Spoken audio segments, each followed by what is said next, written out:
Bem-vindas, bem-vindos ao Ciência Adaptativa, o podcast do nosso INCT em Ecologia, Evolução e Conservação da Biodiversidade. A vida se adapta e a ciência também, porque o nosso futuro depende da gente entender como isso acontece. Então, aqui no nosso podcast nós vamos discutir coisas relacionadas à ciência, universidade, biodiversidade e usar todo esse conhecimento para tentar mitigar os impactos das mudanças ambientais globais.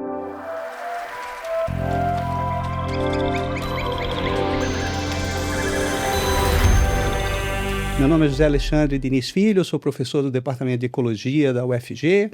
Sejam todos muito bem-vindos e hoje nós vamos discutir, junto com a minha colega a professora Mariana Teles, que é professora na PUC e na UFG, a questão da inteligência artificial.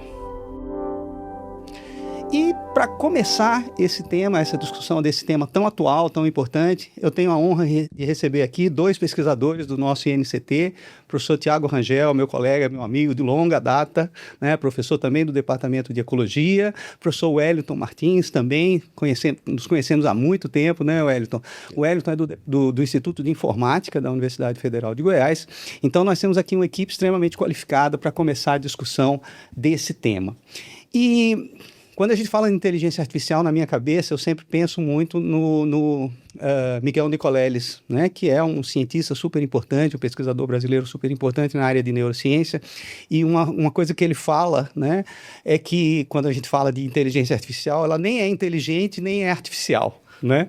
Então, eu acho que uma primeira coisa para a nossa audiência, né, é a gente entender do que nós estamos falando. Quer dizer, quando a gente está falando muito de IA hoje, Wellington, do que é isso? Bom, é uma maneira de fazer com que o computador realize tarefas que normalmente o ser humano realiza, tarefas complexas, né? Tipo tarefas relacionadas à linguagem, a reconhecimento de imagens e coisas desse tipo. Uhum. E por de onde vem essa história, essa frase do Nicoleles? O que você acha disso? Vocês que são da computação, quer dizer, qual é essa... Por que ele tem esse tipo de... eu já escutei... A discussão, né, que está envolvida. Já escutei essa frase. Eu vejo assim, eu faço uma comparação, né? A gente, quando pensou em desenvolver um avião, a gente se inspirou no voo dos pássaros, né? Uhum. Mas a gente não queria fazer um pássaro, a gente queria entender as leis da aerodinâmica e, a partir daí, conseguir fazer um veículo que levasse a gente de um local para o outro, né? Uhum. Então, acho que da mesma forma, a gente não quer fazer um outro ser humano, né? Uhum. A gente quer entender as leis por trás da inteligência, né? E, a partir daí, desenvolver ferramentas para que possa ajudar a gente nessa expansão cognitiva, né? Uhum. Uhum. Legal. Sim. Mas eu acho que a crítica do Nicoleles vai no âmago do que ele quer dizer com inteligência, que por si só não é tão bem definido assim. Uhum. Então ele vem falar, não é inteligência. Bom, não é inteligência sob que definição do que é inteligência? Uhum. Da neurociência. Isso. Da neurociência, talvez. Uhum. Tá? E não é para ser também, né? E aí, o Wellington vai poder falar melhor, se a gente for pegar, por exemplo, a definição do Alan Turing, de que alguma coisa inteligente é o que um humano poderia interagir com ela sem perceber que é um humano, então isso já está valendo. Então a gente já tem uma inteligência artificial. Uhum. Agora, isso pode ser expandido? Eu acho que isso não tem limite. Eu acho que a gente está começando uma nova área em que a gente vai ver coisas daqui a 5, 10, 20 anos que a gente não consegue imaginar hoje. Uhum. Mas eu também não sei se eu não chamaria isso de inteligência, porque tem todos os aspectos tem alguns aspectos do que a gente chamaria de inteligente, pelo menos na questão de interação, de verbal, comunicação. Eu acho que ele está falando muito, talvez, no contexto de consciência, né? De autoconsciência, né? Talvez sejam coisas mais abstratas, né? Isso. Acho que pensando no Turing, por exemplo, é uma coisa mais pragmática, algorítmica, né? Vamos dizer assim. Isso. E aí eu acho que encaixa bem nessa definição, né? Essas são as críticas que eu escuto em relação ao uso da palavra inteligência para isso. Tem consciência, tem sentimento, tem vontade própria? Não tem. Mas inteligência é isso? É uma questão de definição. É uma questão de definição, não necessariamente.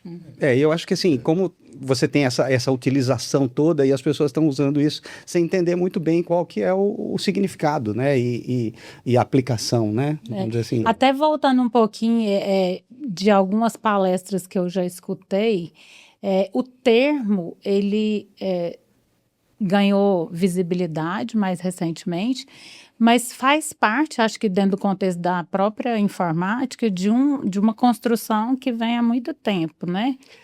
Inclusive eles chamam de inteligência maquínica, né? Maquínica? Maquínica, de máquina, porque um ponto central dessa inteligência é o aspecto de previsão.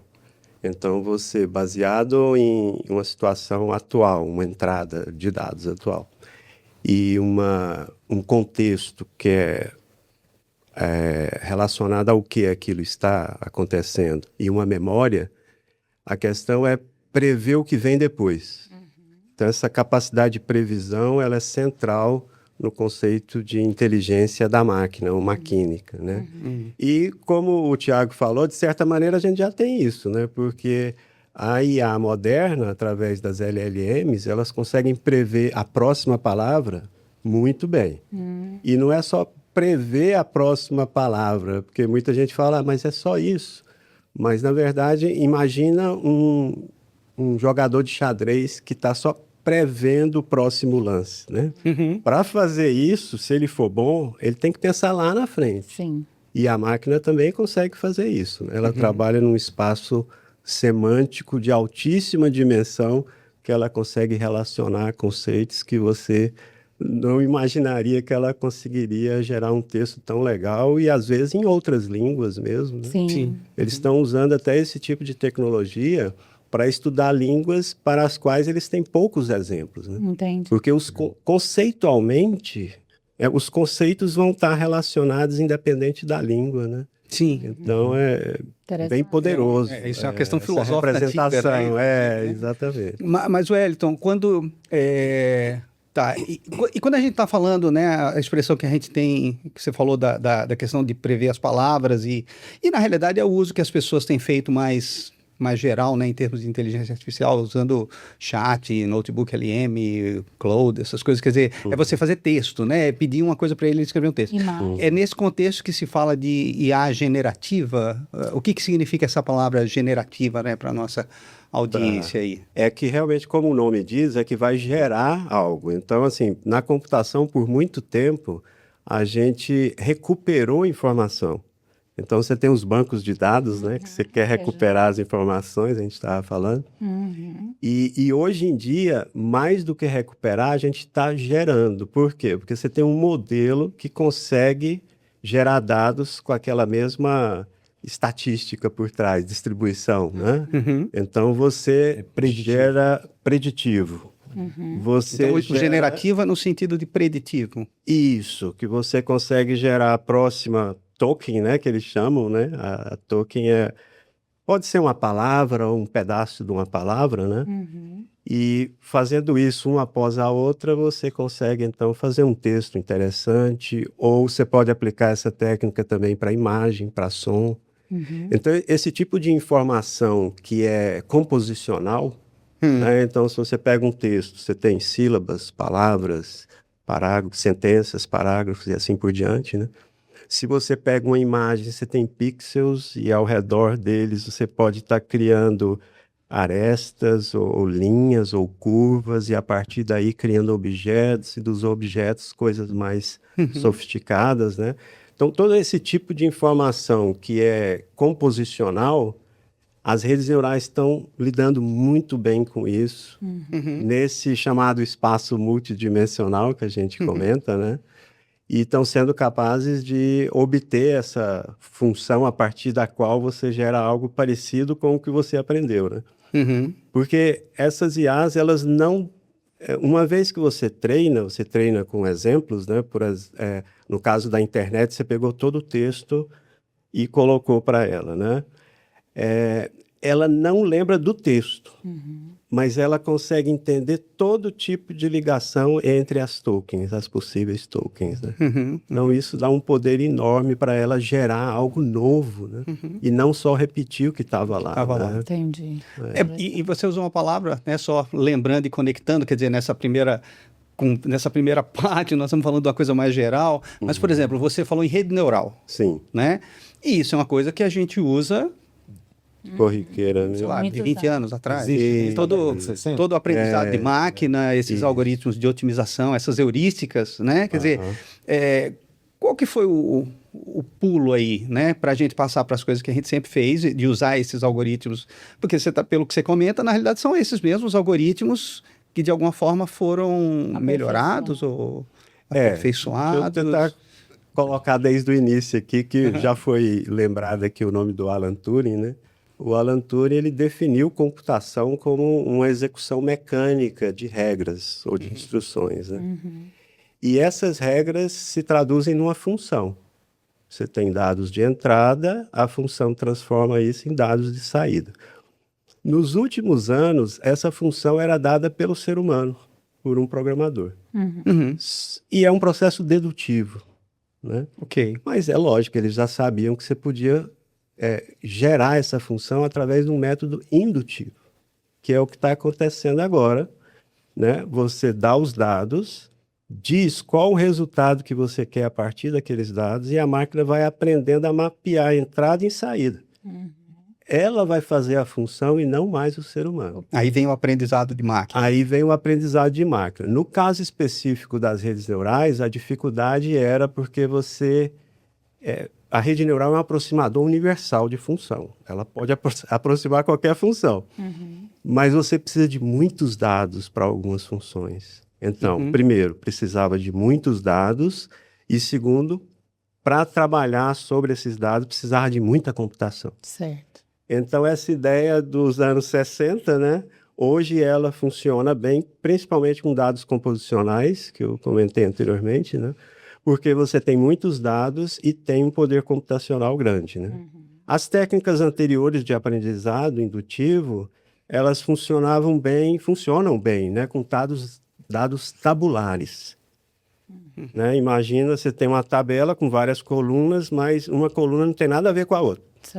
O que é bem diferente de uma imagem, né? Um pixel tem tudo a ver com o que está ao redor. O texto é que é ligeiramente diferente, porque uma palavra, às vezes, ela está ligada com outra lá no início ou no final.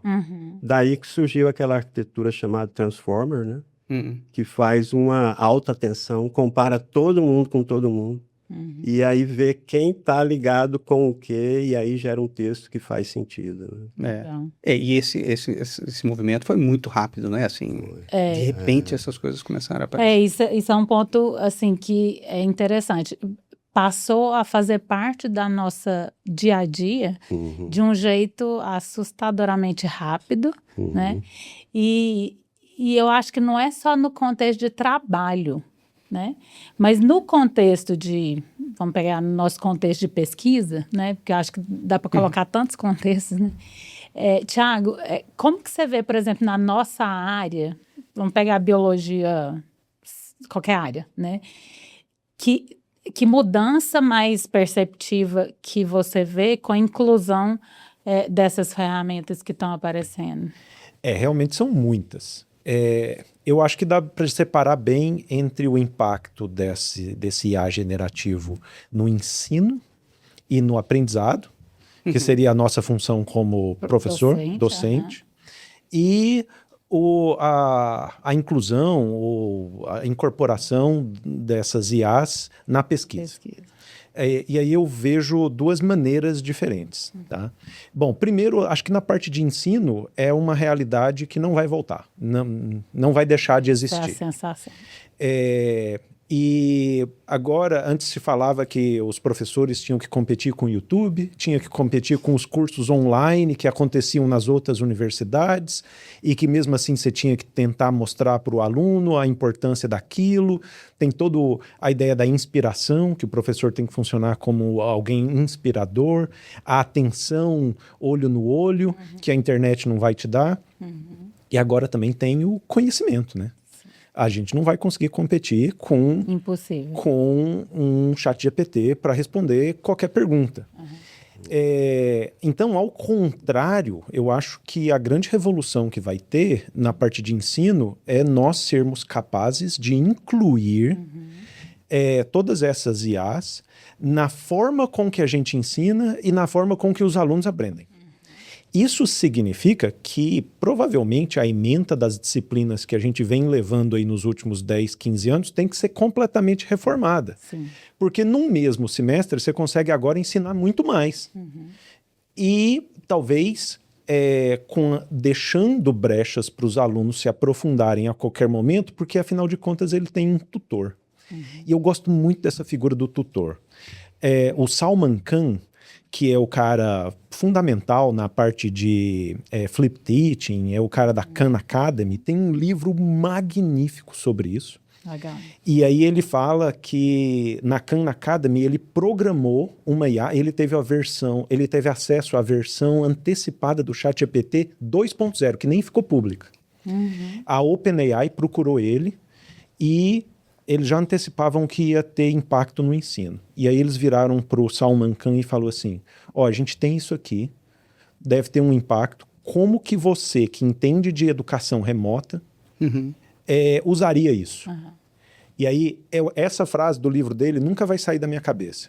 Ele falou assim, isso aqui era o que eu sempre quis.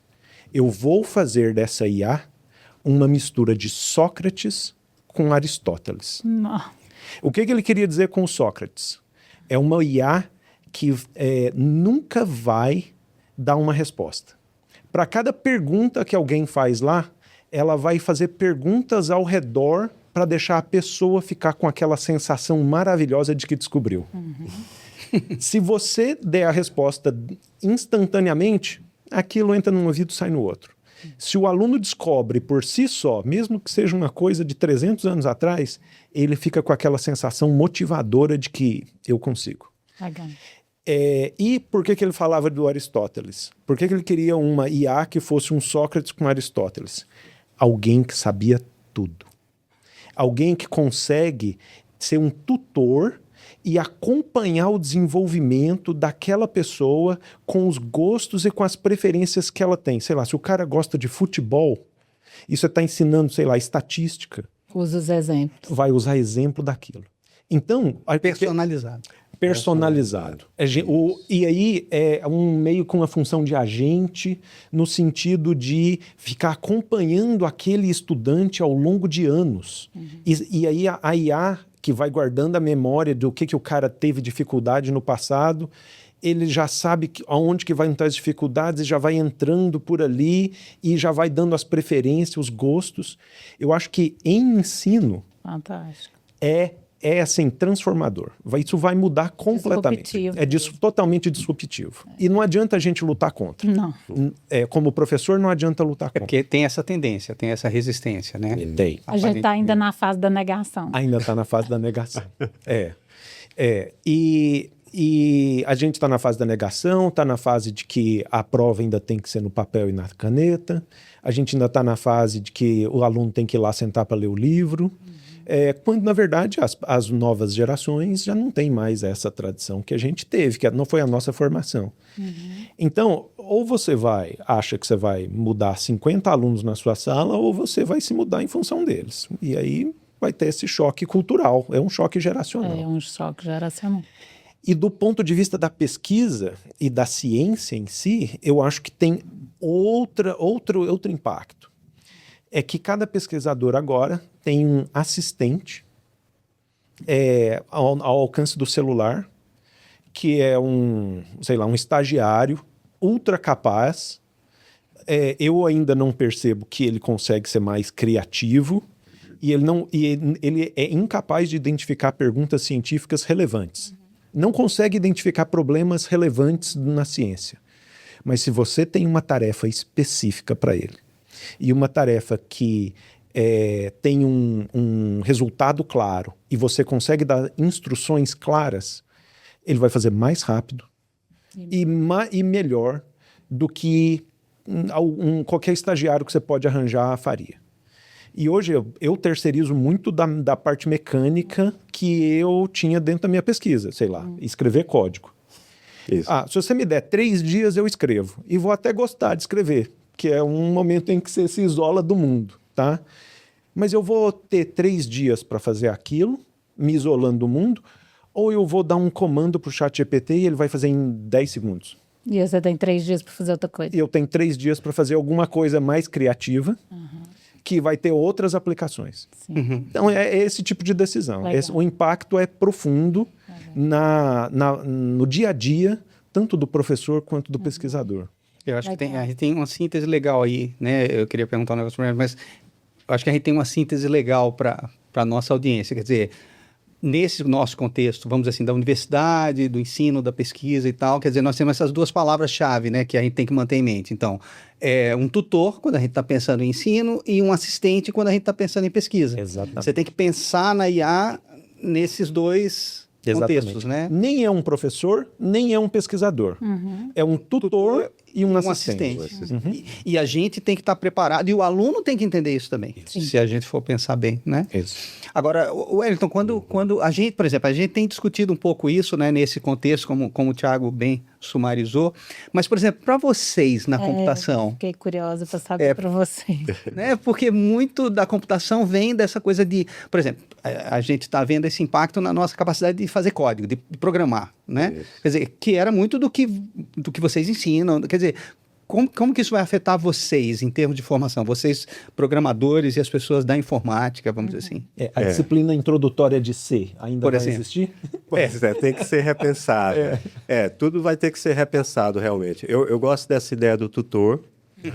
Eu acho que é muito legal. E a ideia também do auxiliar, da pesquisa, também gostei.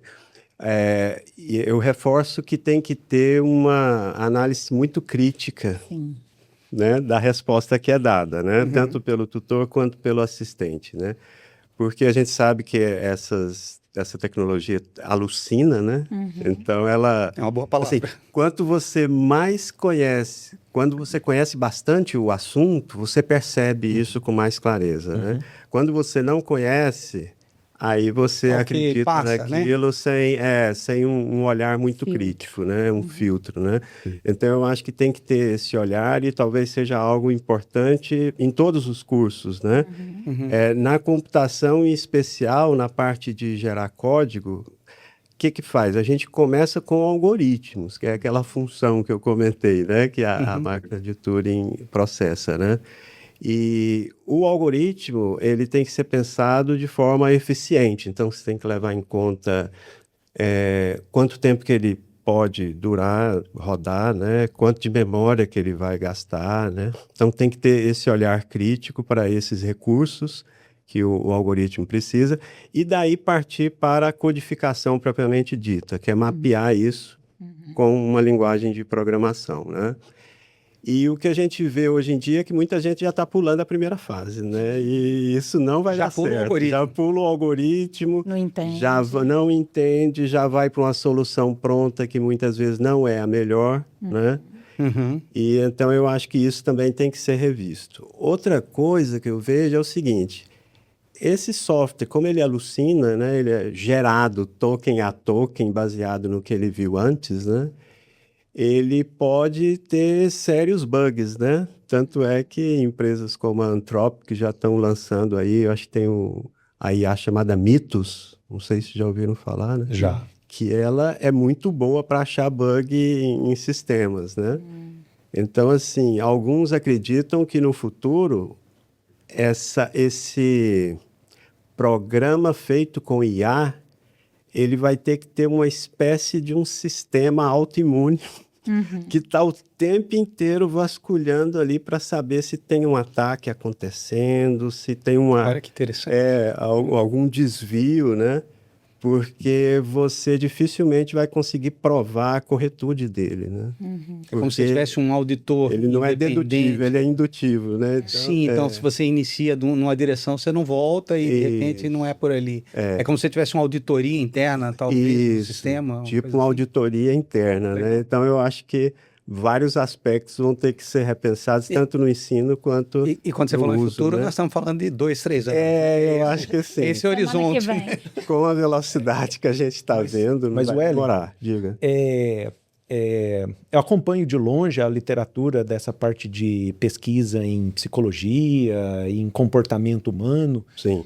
E desde o início da década de 2000, teve uma crise gigantesca de reprodutibilidade das análises dos artigos que estavam publicados. Sim. E alguns deles muito famosos. Sim. Parte deles é problema estatístico, amostral, e parte deles era erro dos códigos de análise, dos scripts que o pessoal usava para escrever as análises estatísticas dos dados. Entendi. Então, a minha pergunta, né, você não vai ter a resposta, mas a minha dúvida é o seguinte: o ChatGPT ou qualquer IA dessa já está escrevendo códigos, aqui eu estou falando de análise estatística, melhores do que os humanos? Porque, assim, os dos humanos não estão... Eu estou falando de pessoas que não são treinadas em computação. Estou falando de gente que usa o R, gente que usa um software de análise, né? são usuários, e eles aprenderam fazendo. Isso. E na nossa área, isso é bem comum, assim, fazer análise é baixar o pacote do R, que você, em geral, não sabe quem é que escreveu, você não está preocupado com eficiência, você não está preocupado com ali exatamente como é que foi feito, e a gente não tem uma formação profunda em computação para se preocupar com isso. Assim, testou um exemplozinho básico, parece que está funcionando, você confia no autor e segue.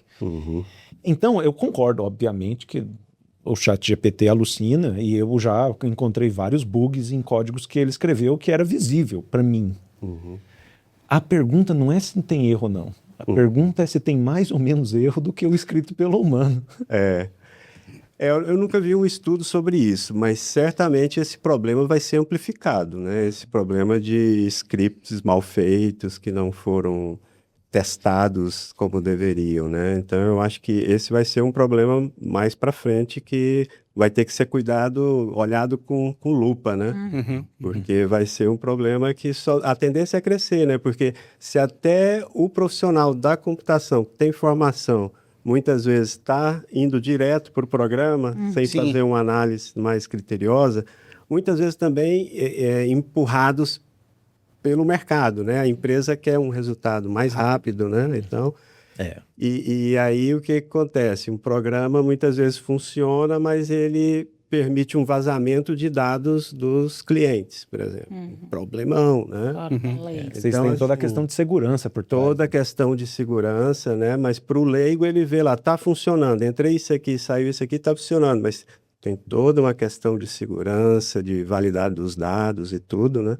Que precisa ser olhada com cuidado, né? Então, E a gente ouve muito falar de que o gasto de energia é bastante alto, né? Como que funciona isso? É para ficar culpado cada vez que a gente mandar alguma perguntinha lá no chat? um copo d'água, né? Por cada prompt, né? O que acontece? Esses modelos, eles precisam de muitos dados e muita computação. E essa muita computação gera calor. E essa água é para refrigerar a máquina, né? Então, assim, a gente tem que avançar muito nessas novas arquiteturas computacionais, né? De tal maneira que elas gastem menos energia, né? Para que, assim, então, não precise de tanta água, né? E, assim, a gente está longe, então, o nosso cérebro consegue fazer tanto, né? Gastando tão pouca energia, né? Então, assim, a gente está conseguindo alguns avanços em termos de resultado, mas tem muito ainda que seguir, né? Sim. Esse é um dos aspectos, né? O aspecto dos recursos necessários, né? Mas outro aspecto que a gente também ainda não avançou muito é de um aprendizado contínuo, né? Porque hoje você treina um modelo desse, aí congela ele e começa a usar. Certo. E não, a gente quer, na verdade, que ele aprenda continuamente, live, online, o tempo inteiro, né? Mas como congela, Wellington? Porque assim, o pessoal sempre fala, não, porque aí você vai treinando o chat e ele vai aprendendo e tal. Você fala congela a versão, por exemplo, dessa IA que está sendo disponibilizada. Quer dizer, o algoritmo que foi construído, que ele construiu a partir, digamos, da semântica, ele está congelado, mas ele vai aprender. Quando a gente fala que eles aprendem o quê? Você tem um treinamento inicial que você acha os pesos da rede. Aquilo é o conhecimento que ele adquiriu a partir dos dados, né? Só que à medida que você usa esse modelo, ou seja, você faz inferência sobre ele, você pode fazer ajustes também. Mas não é a mesma coisa de que retreinar tudo. Ah, entendi. Perfeito. Então, assim, o ideal seria arrumar uma maneira de mexer em todos os pesos e não somente, muitas vezes, no final, um ajuste no final. Entendi. Entendeu?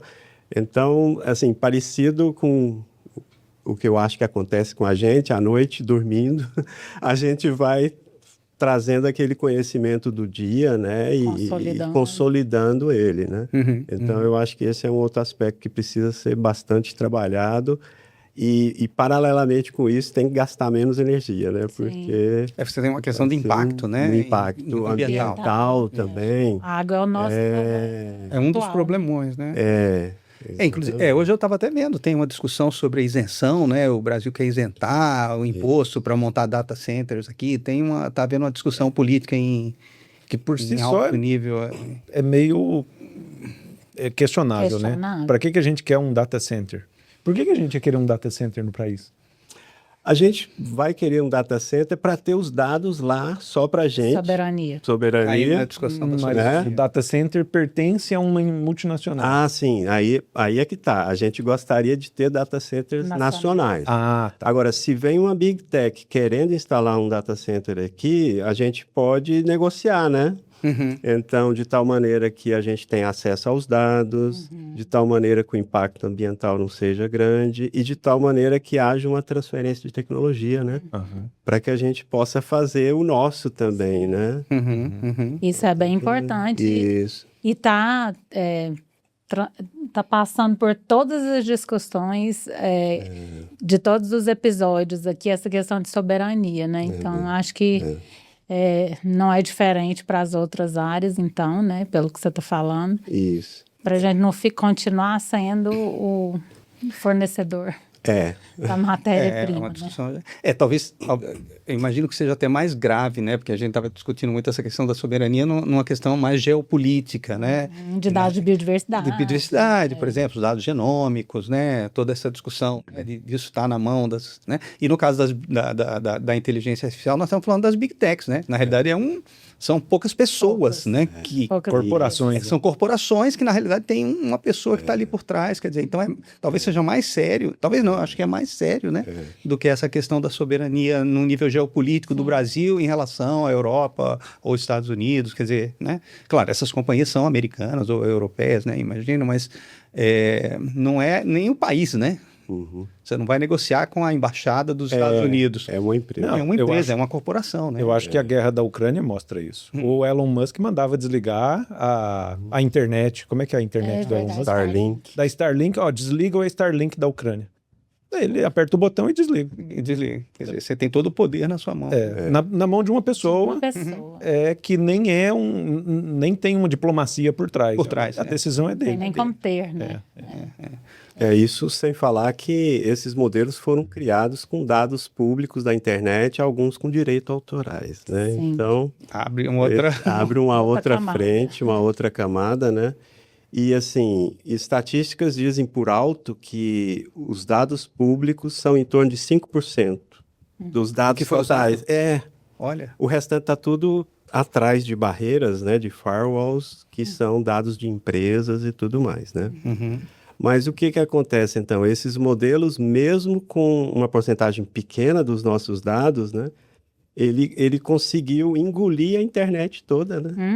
Então, esses modelos representam uma versão comprimida, né?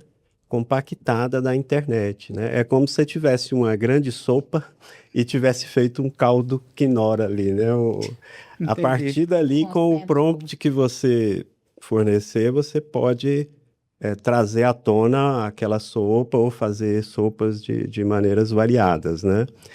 E nesse aspecto também, a gente pode pensar que é como se a gente tivesse uma nova internet. Sim. Onde você tem agora uma camada cognitiva. Uhum. Ela aprende a linguagem. Não é só comunicação. Não é só comunicação. A internet... Isso é busca, né?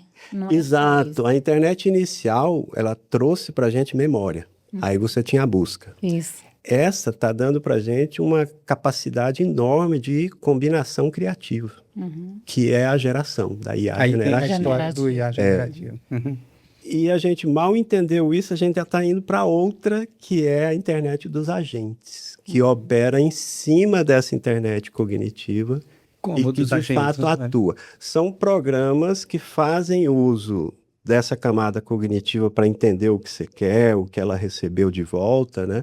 Mas que faz chamadas a APIs, né? Que essas interfaces de programação, né? E tem também MCPs, outro tipo de protocolo para você se comunicar. Que, por exemplo, dependendo do seu prompt, do seu pedido, pode ser que vale a pena você fazer uma chamada para um programa externo do que responder com o modelo textual. Então, por exemplo, você quer fazer um cálculo muito sofisticado, faz uma chamada para um programa que é especializado em cálculo. Que seria esse por diante. agente, né? Ele Que seria opera o o seu computador, ele orquestra. opera programas que estão instalados dentro do seu computador para obter a resposta, que operando e executando funções dentro do seu próprio computador. É como se você pedisse, por exemplo, você pede para uma IA, para o ChatGPT, para ele analisar um conjunto de dados e te dar uma resposta. Ele abre o R, já escreve o script lê o arquivo, sintetiza, sumariza e só te entrega a Na resposta. realidade, não é ele que está fazendo, ele está gerenciando, Orquestrando tudo orquestrando, isso. é uma boa palavra. Exatamente. Então, por exemplo, um projeto que a gente está é com uma empresa que tem atuação portuária. Então, ela precisa de saber, por exemplo, um cliente, né, que faz uso do serviço da empresa, precisa saber se o navio que está chegando, se pode vir ou se tem algum perigo do porto fechar. Para a IA responder isso através desse sistema de agentes, ela vai puxar dados de sensores, né? Vai puxar dados de previsão do tempo, vento e tudo mais, né? Ah, E aí ela vai atrás disso tudo. ela vai atrás das fontes. E tem como base essa IA cognitiva que entende o que o usuário pediu e sabe responder para ele. Então, as aplicações vão ficar bastante sofisticadas daqui para frente com esses agentes. Entende? E outra coisa, você pode colocar centenas de agentes para resolver um problema. Né? Então, agora, você pode fazer um prompt e isso dá origem a centenas de agentes que vão trabalhar por dias e depois 24 trazem para horas por dia. 24 horas por dia e depois traz para você a resposta. Bom, você tem que pagar a conta, porque cada token tem um preço hoje em dia, né? Sim. Então, isso vai sair muito caro, mas é uma capacidade de replicar, assim, tarefas enorme. Né? Fenomenal, né? Impressionante. Quando, por exemplo, você que está também no contexto lá do Centro de Excelência em Inteligência Artificial, o que o pessoal mais busca para vocês ajudarem a fazer? Que tipo de demanda que vocês estão tendo lá? Eu comecei agora, então eu não tenho essa visão geral, né? Mas o que eu vejo é o seguinte, além da capacidade que a gente tem lá, através dos pesquisadores, professores e alunos, né? Isso atrai bastante e os recursos computacionais que o CEIA tem também atrai bastante, né? E a ideia é você ter essa capacidade de atuar na ponta da pesquisa para inovar, né? Então, um produto recente do CEIA foi uma LLM, esse modelo de linguagem grande, adaptado para o português, né? Porque é diferente, né? Você pega um LLM que foi feito para o inglês, ele é todo enviesado de acordo com a cultura, com a língua, né? Ah, legal. Então, quando você faz Ele está traduzindo, mas não é a mesma coisa que você pensar em português. Coisas desse tipo. Uma coisa desse tipo. Ah, legal. Agora, e pode ser mais complicado ainda. Imagina que agora você quer em português, mas para a área jurídica. Sim. Né? O nosso ordenamento jurídico é totalmente diferente, né? Do americano e do resto do mundo. Né? Então, você tem que fazer esse que eles chamam de ajustes, né? No LLM, um fine-tuning, né? Ou retreinar do zero, né? Então, esse tipo de coisa é muito procurado, algo mais regional, algo para resolver as demandas locais. O judiciário já tem alguns desses rodando. Sim, já tem. Eles estão usando bastante, né? E alguns não com o cuidado que deveria, né? Deixa o prompt lá. Escondido, né? Escondido. Tem essa coisa de deixar as palavras. Prompt injection. Prompt injection. Injection. Porque você induz ele a ler uma coisa que você não está entendendo. Não está visível, né? Interessante. E dentro do INCT, agora voltando um pouquinho para as nossas aplicações, vocês pensaram em algum tipo de uso dessas ferramentas para alguma aplicação dentro da pesquisa no contexto do INCT? Eu acho que dentro de pesquisa, sim. Eu acho que uma parte que era bastante trabalhosa e que demandava bastante tempo em pesquisa era a revisão de literatura. Você tinha sempre que estar acompanhando diariamente todas as publicações, tudo, para você encontrar o assunto e garantir que você estava sempre atualizado nisso. Apesar de que o ChatGPT comum ou qualquer um o Claude comum está sempre inventando publicações, que é chatérrimo aquilo, tem algumas ferramentas dentro da OpenAI, dentro da Anthropic, que é específica para literatura. Que aí ele realmente vai fazer uma pesquisa profunda na literatura a respeito de tópicos. Então eu acho que isso é super interessante, eu tenho usado bastante, tenho achado artigos e publicações que eu não estaria no meu radar, então eu acho que essa é uma primeira coisa que ajuda bastante, um ganho importante. Para estar sempre atualizado, para garantir que você está falando, está sabendo o que está sendo publicado. Do outro lado, processamento de dados de campo, compilação de dados, que antes você ia levar dias e dias para analisar, processar, planilha para cá, planilha para lá, geração de primeira versão, segunda versão, terceira versão de scripts de análise estatística, que também funciona muito bem. Não exclui, obviamente, pelo menos ainda não exclui, obviamente, toda a experiência de alguém que já fazia isso manualmente por trás. Porque curadoria, né? A curadoria, a experiência, saber quais são os erros. É interessante você ver um aluno de pós-graduação e um professor. A experiência do que pode dar errado está acumulada na cabeça desse professor aqui. E aí, na hora que você bate o olho no que o aluno está fazendo, você bate o olho e você sabe que está errado. E o aluno está lá feliz da vida achando que está fazendo certo. É a mesma coisa. O assistente ChatGPT é um aluno inexperiente. Ele tem bastante tempo, ele tem bastante velocidade, mas ele ainda não sabe o que pode dar errado. Então, você tem que estar olhando por cima do ombro para saber o que ele está fazendo.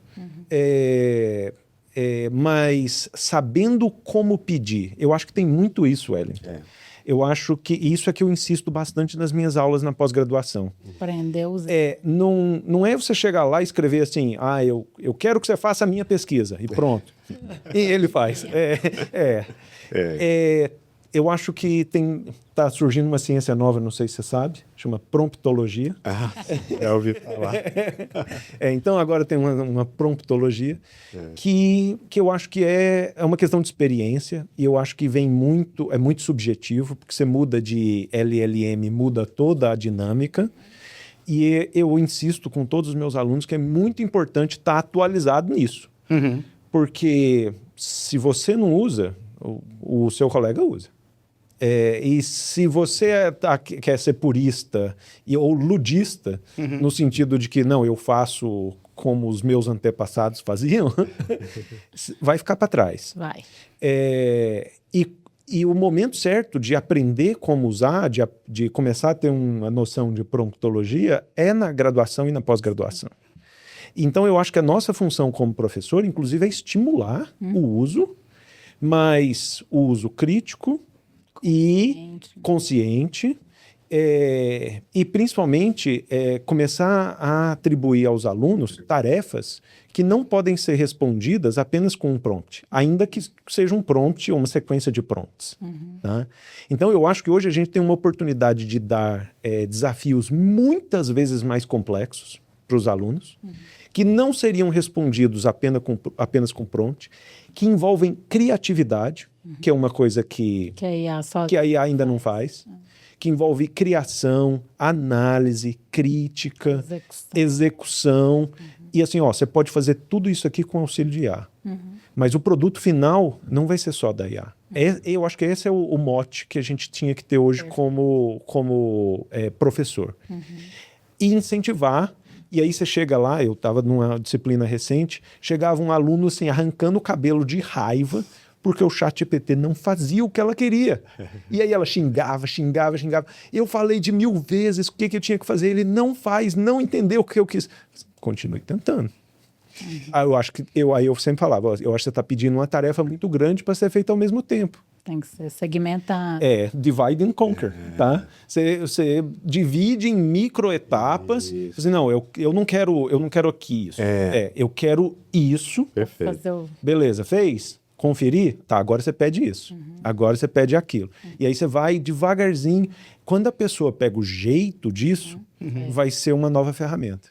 Só complementando, acho que por muito tempo o nosso ensino foi responda isso, responda aquilo. Agora, faça a pergunta. Pergunte de novo, pergunte de novo. Então, eu acho que isso é legal.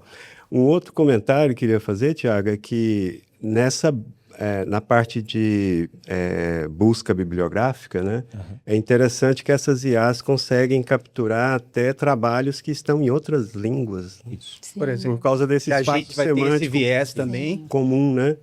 Então tem gente verificando assim trabalhos que ele jamais iria ler, acessaria, porque está em outra língua. Aí tem os nossos vieses culturais, inglês. Exatamente, né? Que está permitindo fazer um trabalho de revisão bibliográfica que a gente não conseguia fazer antes, né, cara?